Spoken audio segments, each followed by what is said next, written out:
Okay, so today I was gonna do just a quick video on slash chords because I realize that's another important thing to know, and I haven't yet done a video on that. So, a slash chord is gonna look something like, we'll start here, I'll show what it looks like. If you have a C chord, for example, you might see a slash and then a G. So, for something like that, what does that look like? How is it played? How is it written? So the G right here is just indicating what the bass note is. In a lot of music you have your normal stuff going on, typically in the treble clef, but then you'll also have the bass note, which a bass instrument, or even if you're playing a keyboard, you would play bass notes. Again, music is experimental, and you could really, you might see, you could experiment playing bass notes with all kinds of things, but logically what makes sense and what sounds good is it's typically going to be a bass instrument, or if you're playing keyboard, especially if you don't have a bass instrument playing with you, you would play the bass notes. Also, how would this apply to stringed instruments? When I'm playing in bands sometimes, and there really aren't any other bass instruments playing with us, I will sometimes, if I'm on the cello, I'll sometimes play the bass note because cellos play mostly in the bass clef. They have that lower range. So if you are a cello player, this could also apply to you. You could play around with this when you're playing with a band, or maybe doing something with other strings like violins or violas. So our bass note is basically that lowest note that we're playing with a bass instrument. So what that looks like on the keyboard, we're going to play our normal C chord. Then we're going to go down to the left and play a G. Now, I typically would play this at an even lower octave, but for the sake of the range of the video here, it's not going to let me show you far down unless I try to move it. So for the sake of keeping this simple in frame, I'm going to play this G here. So what you would typically play is a C chord with the bass note, in this case G.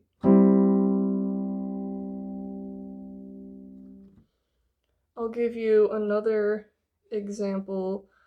So one other chord we might have is D, and our bass note is going to be F sharp. That could be another common one. So I'm going to play this note here as my bass. Or if I go farther down, you can't see, but I'm going to play it so you know what it sounds like.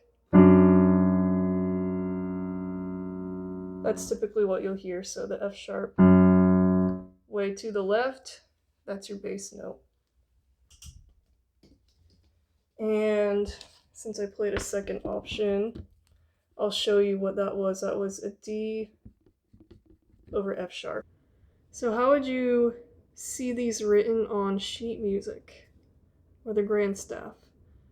Right now, I have the C chord already partially written out. The C here, the root note is going to be middle C. That G note that I just played, that one's going to be all the way up here. So you could see a note written down there. That is an option.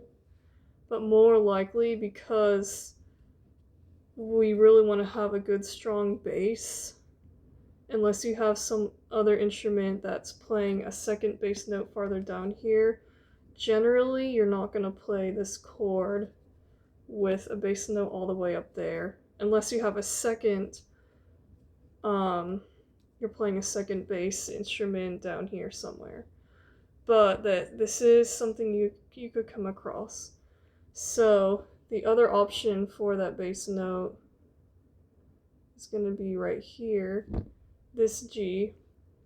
You could even draw it farther down, but for the purposes of this lesson, we'll keep it here. So typically with the slash chord, and I'm going to erase this one here because it's going to be more common to see the bass notes lower.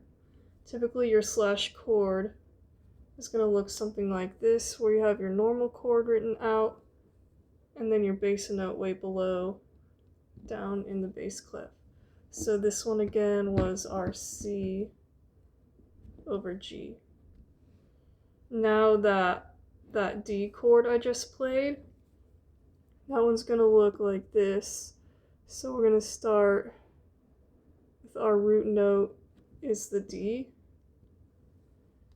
And we're gonna finish up that chord with an F sharp and an A.